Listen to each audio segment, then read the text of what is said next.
मित्रों, क्या आपको पता है कि आज प्रत्येक मनुष्य अपनी एक गलती की वजह से ही गरीब बना हुआ है। और यह बात 100% सत्य है कि कोई व्यक्ति गरीब नहीं होता। मनुष्य की सोच ही उसे गरीब बना देती है, क्योंकि जो इंसान जिस प्रकार की सोच रखता है उसे उसी प्रकार की सफलता प्राप्त होती है। इंसानों की सोच में बस इतना सा ही फर्क होता है कि कुछ व्यक्ति खुली आंखों से सपना देखते हैं और उस सपने को पूरा करते हैं, तो कुछ व्यक्ति बंद आंखों से सपने देखते और उसी में मग्न रहते हैं।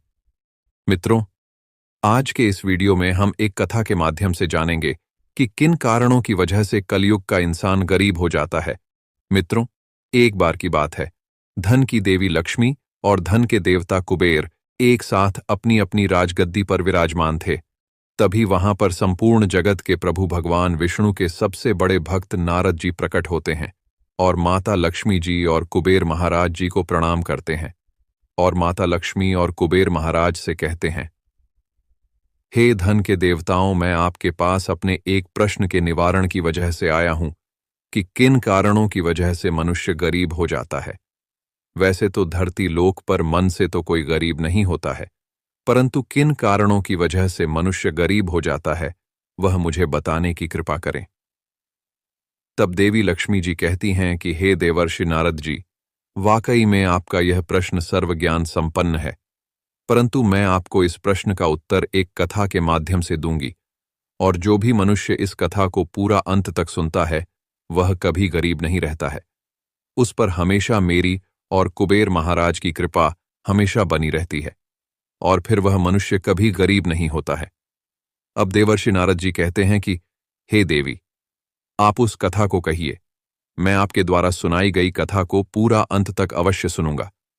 तब माता लक्ष्मी जी कहती हैं कि ठीक है देवर्षि नारद जी, मैं आपको वह कथा सुनाती हूं। मित्रों, अब देवी लक्ष्मी कथा को सुनाना आरंभ करती है और कहती है कि हे देवर्षि नारद जी, एक समय की बात है, किसी आश्रम में एक गुरु और शिष्य साथ रहा करते थे।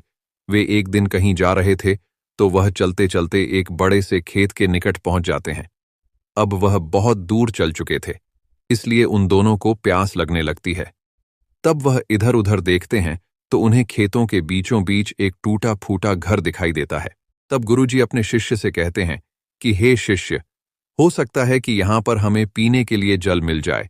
अब गुरु अपने शिष्य को लेकर उस घर के पास पहुंच जाते हैं। वहां पर पहुंचकर गुरुजी उस घर के दरवाजे को खटखटाते हैं तो थोड़ी ही देर में वह दरवाजा खुलता है और अंदर से एक व्यक्ति निकलता है। उस व्यक्ति के साथ में उसकी पत्नी एवं 3 बच्चे भी थे, जो बहुत ही फटे पुराने कपड़े पहने हुए थे। अब उन गरीब दुखिया मनुष्यों को देखकर वह गुरुजी उन लोगों से विनम्र आवाज में कहते हैं, हे पुत्र, मैं और मेरा शिष्य दूर यात्रा करके आ रहे हैं और बहुत प्यासे हैं, क्या हमें पीने के लिए पानी मिल सकता है? तब वह व्यक्ति अंदर से पानी लेकर आता है, जिसे गुरुजी एवं उनका शिष्य ग्रहण करते हैं। अब वह गुरुजी अचानक ही उस व्यक्ति से कहने लगते हैं, हे पुत्र, तुम्हारा तो खेत बहुत बड़ा है, परंतु इसमें कोई फसल क्यों नहीं है? इसका क्या कारण है? आप सभी लोगों का गुजारा कैसे चलता है? अब वह व्यक्ति गुरुजी की इन बातों को सुनकर वह व्यक्ति कहता है, हे महात्मा जी, हमारे पास एक भैंस है और हमारी भैंस काफी दूध देती है। वही दूध बेचकर मुझे कुछ पैसे मिल जाते हैं और उन्हीं पैसों से हमारा गुजर बसर हो जाता है।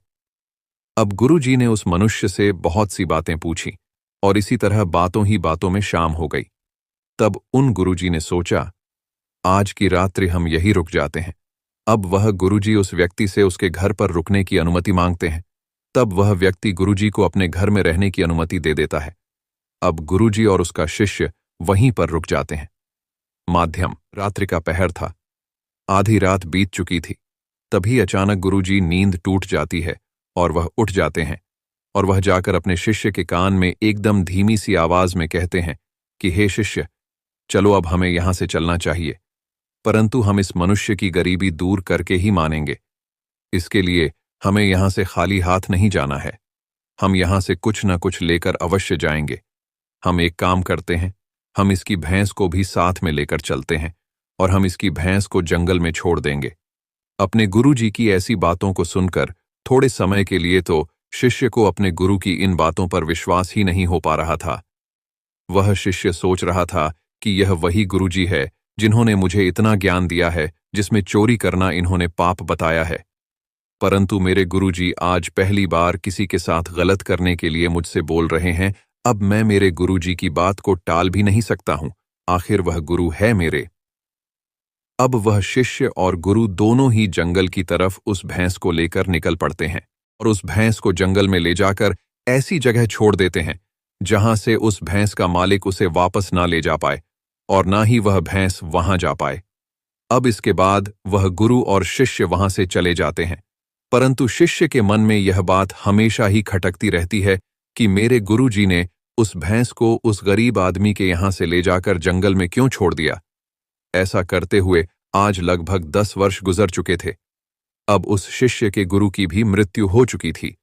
अब वह शिष्य अपने गुरु के आचरणों को धारण कर लेता है। अपने गुरु के आचरणों को धारण करने के बाद वह शिष्य एक बहुत बड़ा गुरु बन जाता है, परंतु अभी भी उसके मन में वही बात चल रही थी कि मेरे गुरुजी ने वह भैंस क्यों जंगल में छोड़ दी थी। एक दिन उसके मन में विचार आता है कि क्यों ना उस व्यक्ति से मिला जाए जिसकी भैंस हमने जंगल में छोड़ दी थी।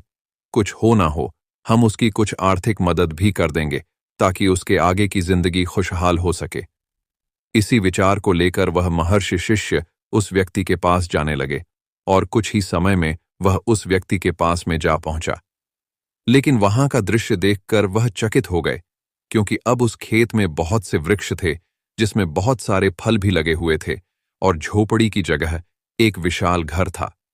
ये सब देखकर वह महर्षि अपने मन में विचार करने लगे कि हो सकता है भैंस के चले जाने के कारण वह व्यक्ति सब कुछ बेचकर यहां से चला गया होगा।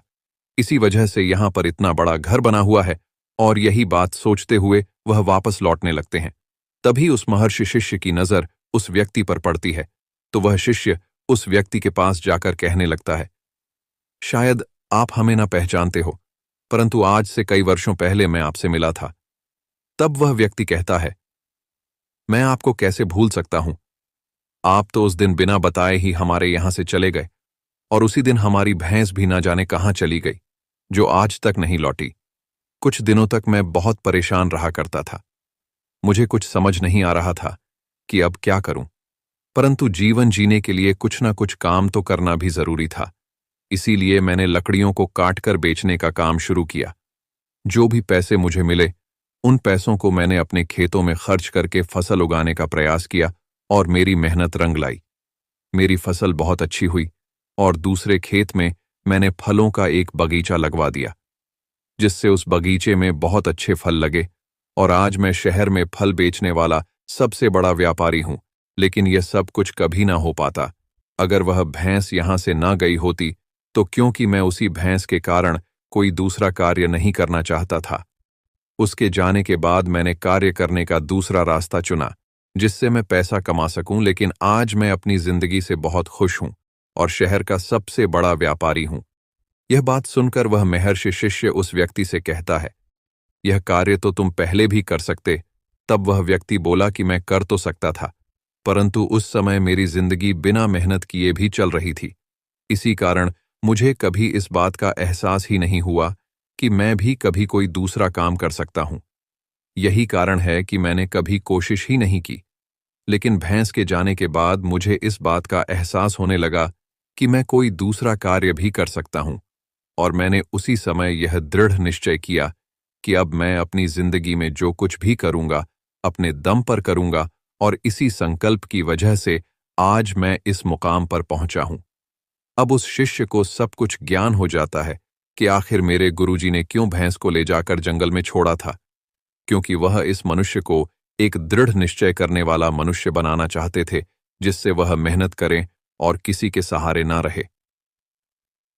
मित्रों, अब माता लक्ष्मी देवर्षि नारद जी से कहती हैं, हे देवर्षि नारद जी, अगर मनुष्य को घर में बैठे बैठे 2 समय का भोजन करने को मिले और उसे कोई कार्य भी न करना पड़े, तो वह मनुष्य आलसी बन जाता है और उस मनुष्य के घर पर गरीबी, लाचारी, दुख, दर्द सब कुछ समाहित हो जाता है।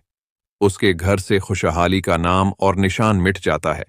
इसीलिए प्रत्येक मनुष्य को खुद पर भरोसा रखना चाहिए, दूसरों के सहारे नहीं बैठना चाहिए। जो मनुष्य अपना काम समय पर करते हैं और अच्छे आचरण से चलते हैं, दूसरों का अहित नहीं चाहते, दूसरों से घृणा नहीं करते हैं, उनका कल्याण होता है। वही मनुष्य सदा सुखी रहते हैं। उनके घर में स्वयं मैं वाश करती हूं, जिससे उनके सारे दुख तकलीफें दर्द सब कुछ दूर हो जाते हैं।